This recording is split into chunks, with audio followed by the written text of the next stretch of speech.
decide how you want to position. Some of you might just want constructive rest where your feet are wide and your knees cave in.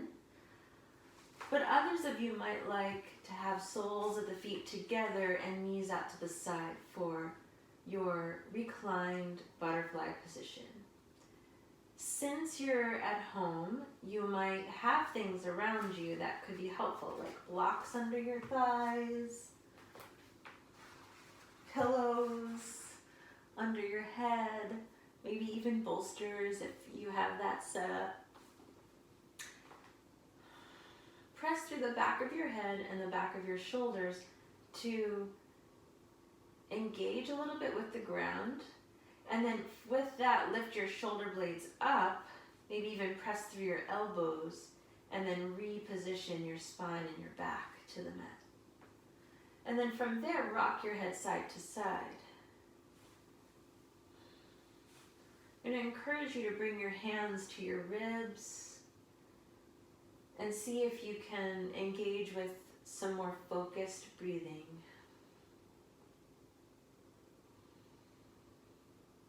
And when you do that, notice how your breath might move more through the diaphragm and more through your center, rather than just from your stomach or just from your chest.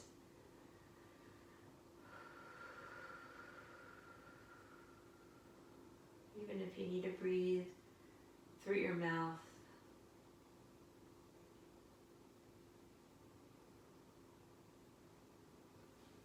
You might even bring your hands to the neck, so the fingers come to the back of the neck and your elbows are pointing straight up into the air.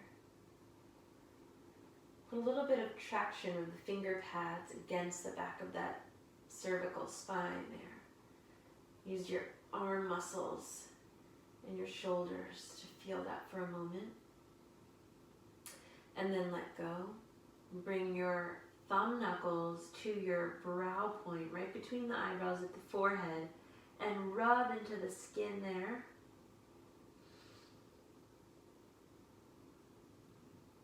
Maybe even a little bit of tapping if that feels good. And then eventually settle with your hands at your lower abdomen. So you could have your hands on your pelvis. You could have your hands one above the other on the stomach. Anywhere that feels comfortable for you. Close your eyes if you aren't already, and if that feels easeful.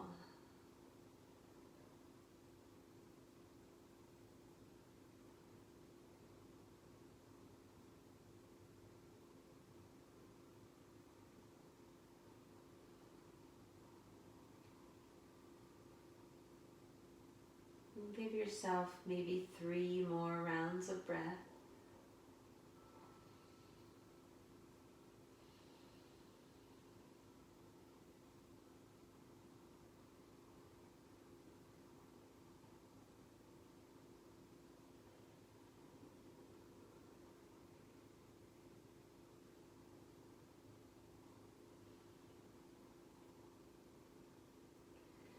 And then begin the slow shift of one knee up at a time, bringing your feet back to the floor. Maybe take some pelvic tilts here. Keeping your hands on your stomach just helps you notice what's happening when you rock your lower back into the floor. And then when you let that move away from the floor.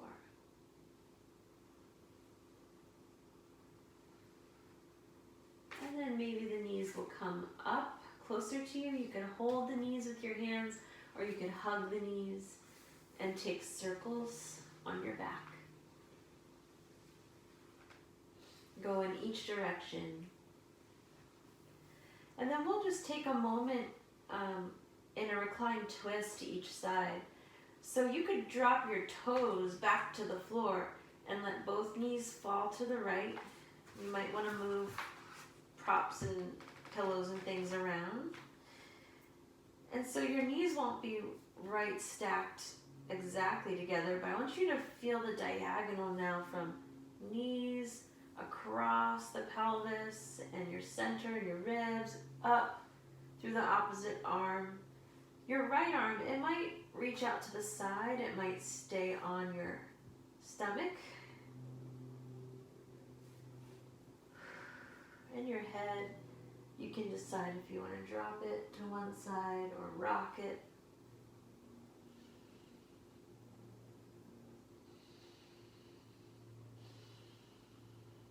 Take at least a few intentional breaths so that you can really get a sense of what's happening on this side of your lower back, and your hips, and your spine, your ribs, and how everything's connected. And then the knees come back up.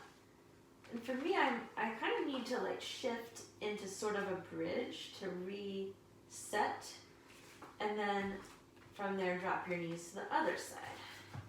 Take your right arm out at a diagonal. Maybe left hand is coming to your stomach.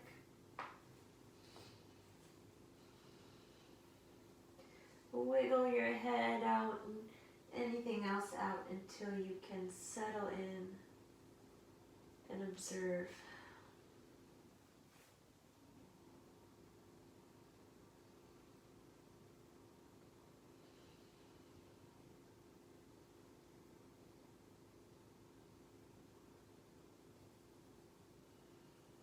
So from here, we're going to eventually release this shape and then come onto our stomach. So you're just going to roll over from exactly where you are. Crawl onto your mat or onto your space into a position that feels comfortable in Sphinx pose. So you're up on your elbows.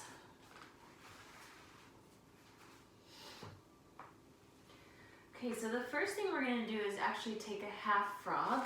So take your left knee out to the side, about in line with your pelvis. Your foot doesn't have to be flexed. You can figure out what feels best on your ankle.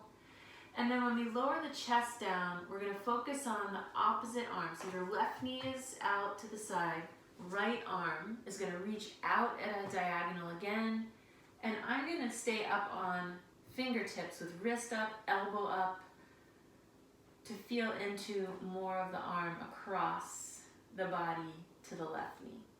You can decide though if you want to let the arm drop down.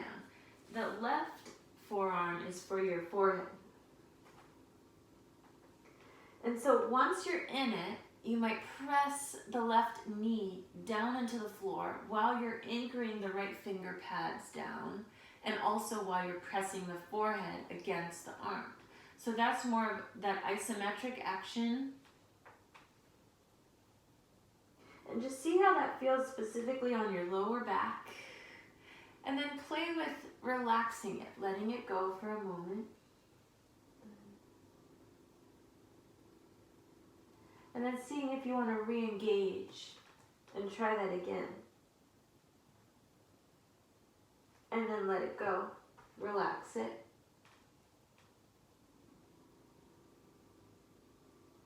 And if you need to re-engage one more time or for the remainder of the next few breaths, you could.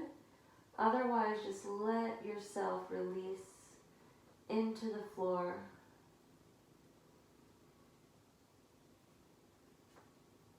And use the ground for support.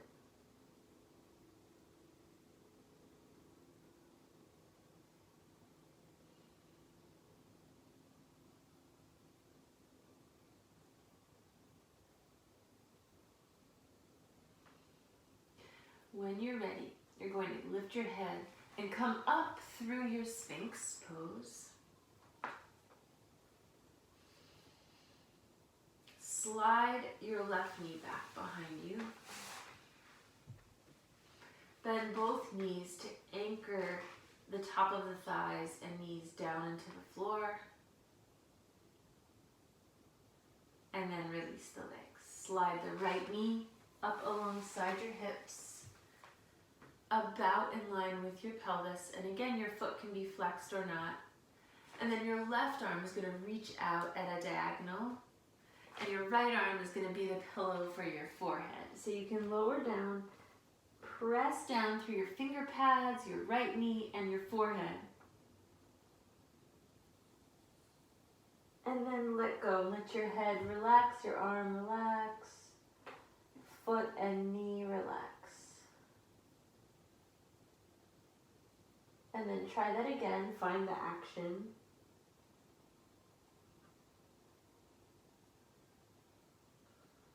And then release. Let it go.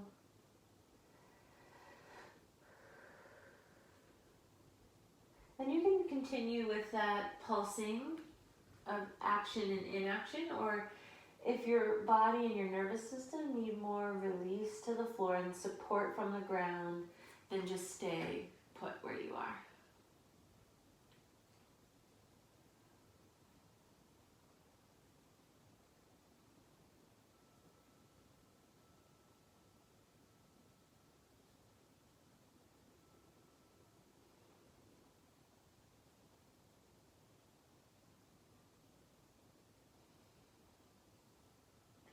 Okay, and then start to lift your head back up and find your elbows back to the mat for Sphinx. Slide the right leg back.